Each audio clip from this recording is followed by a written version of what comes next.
Kalonyi tuli ku meza hii. Amanya wito Mugabi Clever chi ensi yakola chi ensi yaleeta ninga nsasa okukola wa muganda nyo nsasa okukola kasukasoma lekemba buli appointment yavudde tubadde tuwogeraganya sio buli ya naye kati bambi yatuse ku makya ne tujja emmere se tetugifumbye fenna ebize nobyo bingi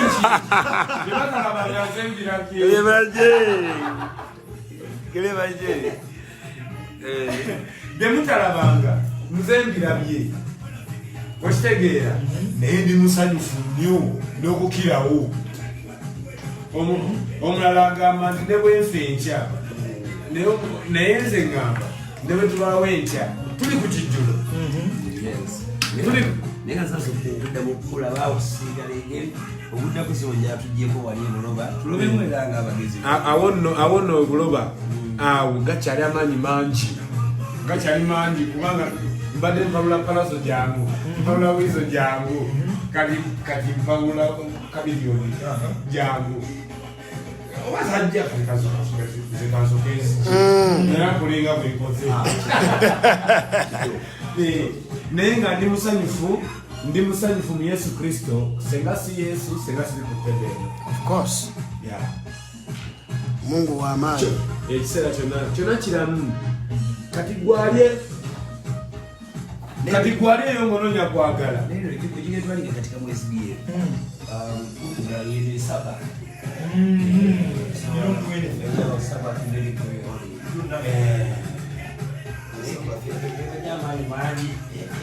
akabanga kebawuliddeko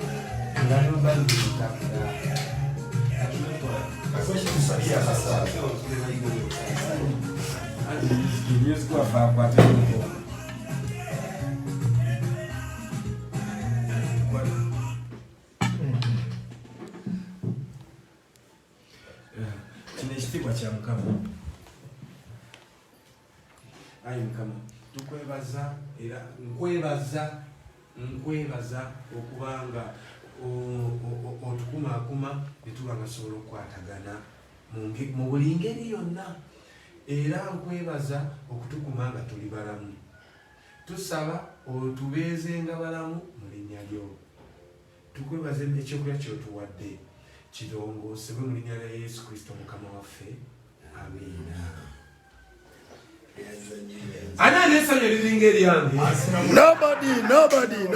Nobody.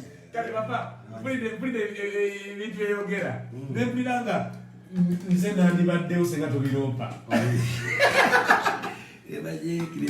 naye nga bamisanyuse nnyo kuba tutugabana kyekijjulo olwesande nono manyi lwesatadde luno si sande yankimanye sande gyetegegera nnyo olunaku olw'okuwummulamu mukwano wange bali ku Facebook live yange. We just try to show you how simple we live, how easy we live. Yeah, welcome to my home, located in Senguku. GPS Majira Million Road Rise. So, so not just freestyle. Million Road Rise. Just when you look on your Facebook, so begin by Bamley, listen. I'm got no idea Rose at Richie. You're like not human being. Yeah. So basically, this is how simple we live. This is who we are. Every single day. Mukama yamanyi. Nenga ekikolebwa kyeki. Yeah man. Balanga bali ku Facebook live yaffe. Abali Facebook live yaffe nyamba ndi deposit. Abantu baga nti manyi okufumba baloza ndi banyi myambozi. Enyama zenjifumbye Clever je yali afumbye akamonda ako lwakwate kuli toke sirabye naye tulikiria kati Uncle Melody gwokoze kawunga ako kawunga manyi dada bakutenda bagamba oyi bayende bakutuba bagamba mu yichifu akawunga kati abageni wa Free Fire yabuze tana bachikola agenda kubera muri mulungi manyi akawunga kano nakakukukira nakasongola ame baba akavye to kyankalanya asigara kuchana. yeah Nenga kwa chiri kwa chiti. Nange. Nawe ali eyo. Kamega muleko. Yeah. Nawe ali eyo. O chanjukira nasikombi gwalinga nga mukwano gwe. Mukyalireko munyumyemu kubanga mukama waali. Nenga kireba jojulia ojuge mchago bayitanga mbekeka. Mbekeka. Yabeeranga wali wanti nasamba. Yafumanga obuwogo. Getwajjangako obuwogo alayika sigala kubanjamu. Yasigala mmanja. Yagala okumpa tembo. Yagala okumpa tembo. Okulya akalo n'engobe. Newa mikono kati kuko. Byanjawulo. Byanjawulo. Naye tutubuuzaamu akabuuzo. Eno moment tulimu ani abulawo? Tewali abulawo kubanga tulina asinga Yesu wali. Kati abulawo yenna agiremu Yesu.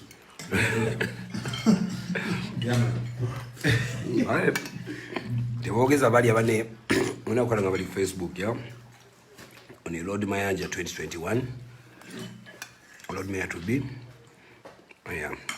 so tuba inviting ze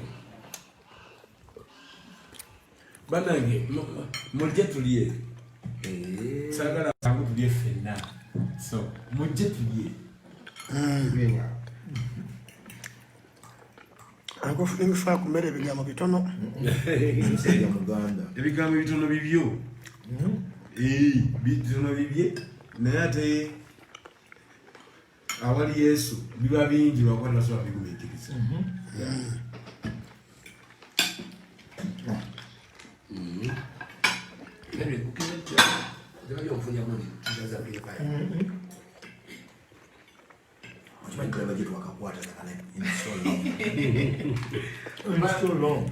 Mubwongo bwange baddemu nga njagala nkulabe naye nga sobola kufuna ovanga ku muntu nakola ekintu oba wali bataliiwo obeera naye mu spirit awo libeera bbanja gyoli Spiritual realm. libeera bbanja kati abantu bagenda kwera Facebook abagamba tuyinza kola bane twakolaborating adda jani njagala bwembuzi nampola eri munne nakoona nologwanga muli baluganda temwatika kituufu we still living in Jesus name. Naye mpomero oluwomerwa. Simanyi bana mmwe mutyo. Alina webaze mukama. Era ekitiibwa kidde gyali.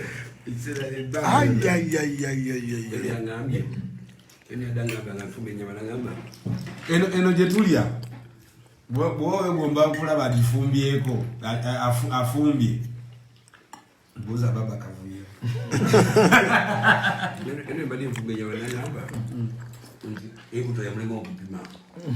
eki emuwulidde Owaayi. Liwa meya ayinza okulayira tuli ku kijjulo meya agabula muwabuyo kalulu enaku tulina okubanga mu bijjulo anti olaba self service tulina omugabikire bajje yakiise ku kizinga wali meya agabula buli lunaku ono ovaawo omaze okulya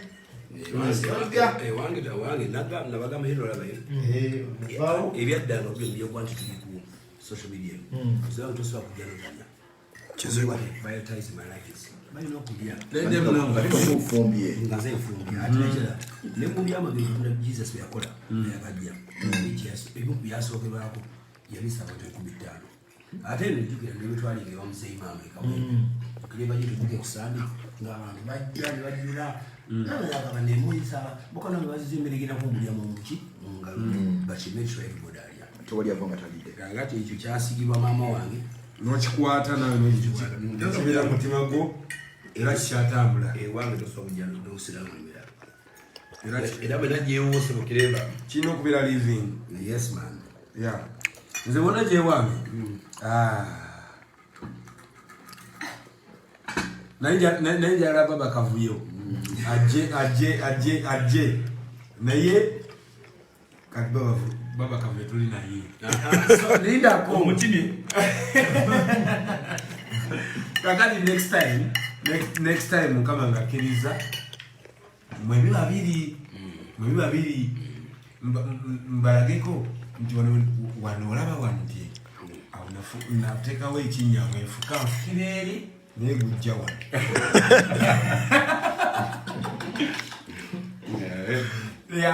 lenga mama Jeremiah yali mama Jeremiah yali essanyu limuweddeko alaba ebintu covid yamaze gedende era nti ayagala mugulira akagoye ate covid ayingiddewo sikyakola ezireeta byayagala siziina ezireeta byenjagala mu kaseera ka covid byebiringa bino nti nsobola okukyalako bapapa nvyanga nkyadde aye siri wano olunaku lumu oba mwezi oba mwaka nomunoonyi abakwetanga babagamba fayaba ndebenizo mukwe mwakomerere my brother mira mwakomerere gwe DJ wange wala kumba akomukyala wange dedication ye akomerere watakwatagana limwechama mpasa ima yagamba watakwatagana enkwatagana eganya okole ki okomererwe yebaje ibundi yapata imba kayimba we ngamba pata zimunyibya nina kugulira yona kamotoka kubate bakibate libikuka milioni 5 zero ziba meka yakuba balo Uno wano. yagamba nina mugulira yona kamotoka kubate bakibate libikuka milioni 5 zero ziba meka yaimba nyo lwakutamanya baba audience yaffe okumanya byetuyimba naye nga kyensinga okumanya twogera ebiri living, everything we do is living. Kali kati anayagala kubeera nga Keva J, anayagala kubeera nga Baba Kavuyo, anayagala kuba music bamwagale lemeza, anayagala motoka ya bateri bikuka Nobody. nga muziki mweguli. Yeah, it's on. Very. It's on. Bona bali bakujirega bagambe fayaba lenangize It's on. abakwetaga akomererwe awono olabira abakyalibo kubanga babayikyanga nakomererwa olina okunoonya bangi abanakomererwa otya oba oli tomuyina agenda komererwa ofuna omulala ono bwolaba nga tali ku mulama nga gweyagala aba agenze ku musumaali kukomererwa oyo yali taliiwo kafuna omulala era naye nakukola kyekimu aba alina okukomererwa kituufu ebyo bimulekyama akomererwe ani akomererwa bagamba iye cyangwa yakomerera bagala kukomerera ndese cyangwa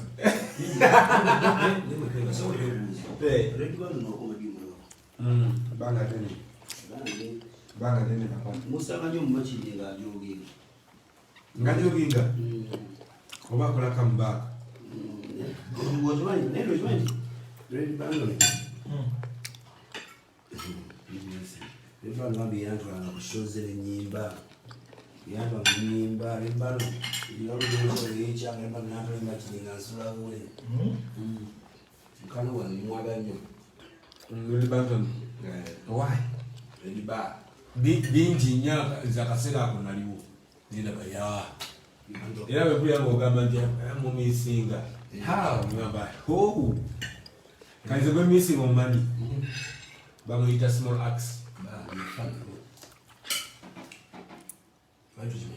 mbadde munoonya mbadde nga munoonya omukama mulamaze ekisala mbadde nga munoonya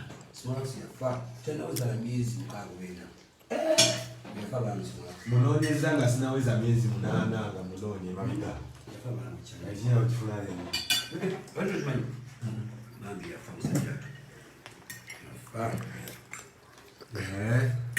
omwoyo gwe Mukama gwamuzisa Amina. nenga mabali w'abalamu abali w'abalamu obulamu tubufuna mu Yesu Kristo ekkubo lyegolokofu yensonga lwaki bwe kiri papa nkimanyi bwe kiri kubanga singa si Yesu kati nemeza nandigijjeewa mbyeko ne baganda bange amaanyi gaba matono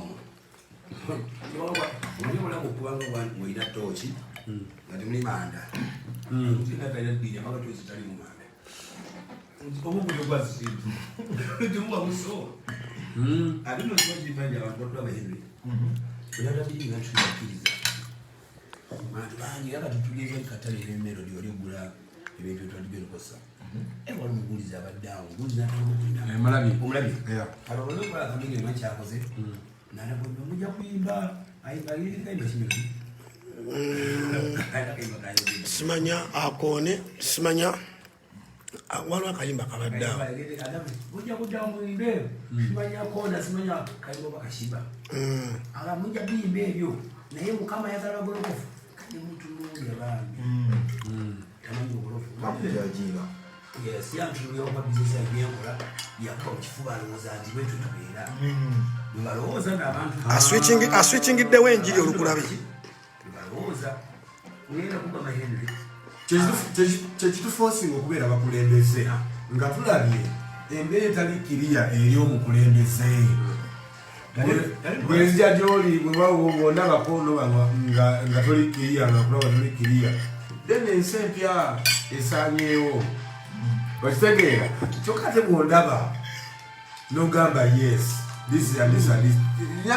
linda azina kunyimiza kereba n'omwana wa Katonda Yesu yajja mu kifaananyi kyaboonoonyi okulokola nokola ki gwe musango gutubonyabonya kubanga abakola obubi tubafokasingako batereeze kubanga Yesu agitwasangawo yakutereeza kati nolaba ojja kusanga omusajja gwensanga ngabuli eri nga mwonoonyi n'okusinga nze owasanga nange mujjanira batetuyo nti Henry Katonda tajakuwa billboard za Katonda n'ebyamagero takyabikola andiwuliriza takyabikola nti tejja kutuma mesaya nga gatuma Yesu abikole wabula abyamagero byakatonda abikola mu bantu kati nakeera for example nakeera ngaekya kiriva gye multimillionaire ekyo kiba kyamagero kyaki Katonda takuwa billboard amaanyi ga Katonda gali evident mu bantu nga twabeera ngetula nga twakwata buyamba nga tusokola ebbumba tugambiddiba ne bakwata engoye bazitwala babalibabalyetumyanza kakati weewunye nnyo gye lwaveeyo bagitwaveeyo netufuuka kati ago emaanyi gaki ng'ogamba nti ki kubanga akyali mulamu benali wano kukyali wamuyiragamba ku melodi olunagamba melodi era melodi my friend teri kiriwo nga tunene tekiteekateeka teri kiriyo tutekola ki Tekiteekateeka. anti agamba ye mwene Katonda aleeta emirembe aleeta essanyu aleeta obubi buli kimu kyonna kikye mu kumutegeera bwe butategeera abantu abalala kubanga ebbanga libadde ddene nga tukola ebinyumira abantu naye nga bo beegomba kuteeka mu ntaano kituufu wadde bibanyumira so olwaleero olunaku lwa ssanyu olwaleero olunaku lwa njawulo osanga lwaleero ng'abantu abasinga obwonoonyi ate bafuula abatukuvu nti boonoonyi anti ne Simooni eyaloganga edda mu kibuga bamulowulira ku bigambo ebirungi yeegomba okuba nga aweebwa obulungi obwo bwasanze ku lasiti n'agobwa kati ani atagobwa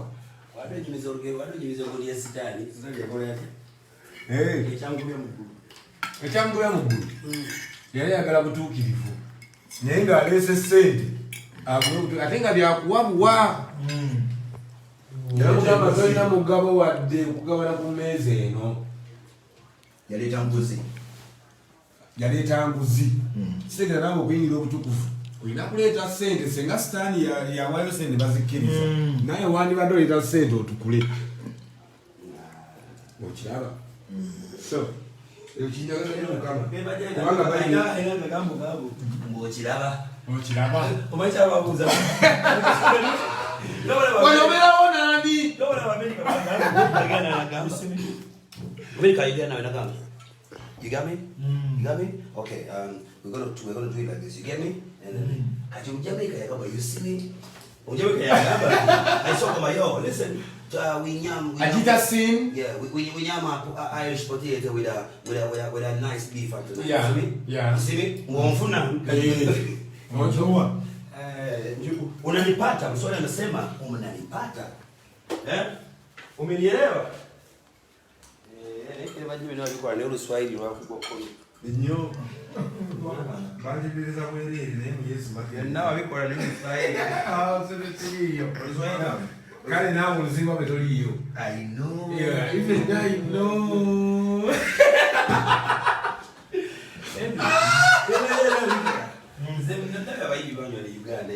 bayimba nebapalapalanya oluswayiri nomuwulira naye nga yayimba si bibi nga luswayiri naye nga lwabwe okitegedde nakupenda simanya nakola ndi abeikoze biti notonoga naye kati ono bwaba asindala nga ayisinda bwati banamwagala anti lwaki obuuza kubanga gweolaba mu bire ate katolabona atategeera ekyo kyakola nga bwanatuukira mu bire osazewo dy omugambi waya byokola nebiriiko tereera kubanga gweri gyoli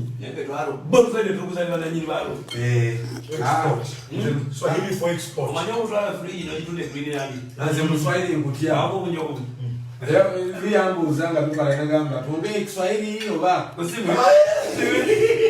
negamba vaako ola wizo namala omwezi mulabane wizo etanzania hebe wizo bulungi nnyo naye wakati wangali wizo sasa tufanyaje unajua papa unajua nalimaji ulundini alulira ne paso ya palapalanya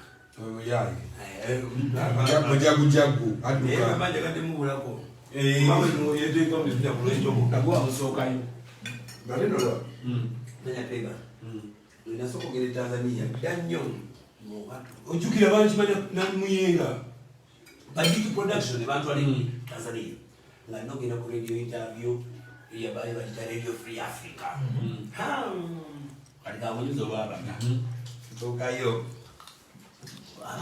Bitigwa vya mzilimo vya kuzivichaka milioni Tanzania bakara tutuka ku radio station Tanzania tanga tubele tukala ku interview Tanzania atula zira obutezi ku by then usali walo mani manyiro Kenya rutono tono baba atabanya bazeli phones Radio Free Africa baina atalika hapa radio yetu tuna mwanamuziki kutoka Kampala anazaliwa Kampala mwana maarufu unajua kamili watu wanapenda sana babongo na watu wanatangulia ili gaya hivi ruswaye ni mkule mkiti otiraba papa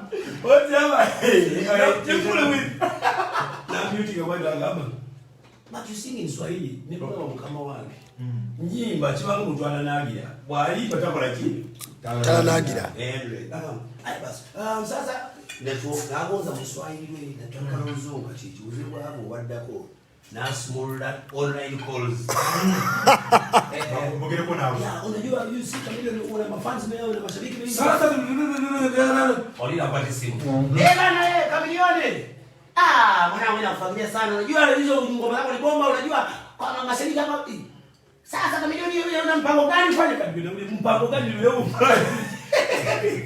niko mpango kwa namuuza leba nange ese na dada ya Kigali chicho mujega kuyi mombe Simon Peter one Simon Petro tuliko nyama one on tuliachi this chameleon abajeze mayanja kamonde ndio ne papa baba kavuyo ndine baba kavuyo ndio soksa Simon Peter era nga ndi ku table boyagala bwango yagala kulya jangu tulya kadde kachali Simon oli ku live yango nengere Australia Munange byebyo bibina muka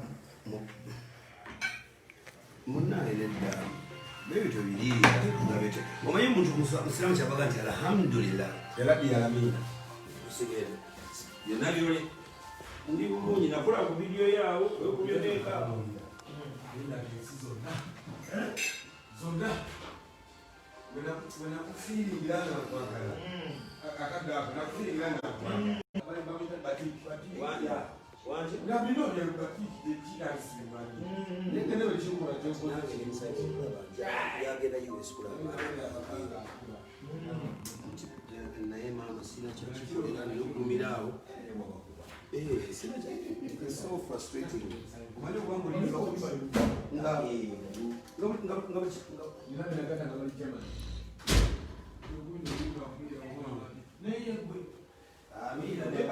Facebook live yange sokuyita nti wanalikwisa Facebook live yange simanyi wabikola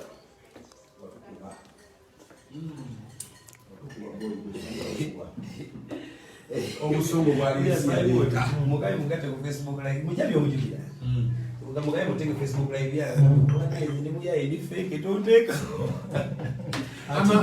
ama bujabi naye nga biki Simon zekutadde okyabijjukira wali okyabijjukira omwami bali omuyitando babuyitanga ninu tujereka bagambe faya bande baletaga akubirebe bebyalimwechama walekana okubayo nsabasabagatotikule netiso omukwano mungi kwata naye omukwano guwonyabonya abavubuka nemukuletanga ogugatise nemukuletanga ogugatise epalaso yakubakali olima lwenenjagala luyingire Kampala nga lunyenya gali maaso anti galimu abantu 3 ne mwana zakiraba naye njagala palaso okuva Bulaya ng'akomawo nga bwetuleta abajamaika bwetuleta kati nga palaso ate gubaleeta kinali njagala naye nga tuwomedwa ekyokulya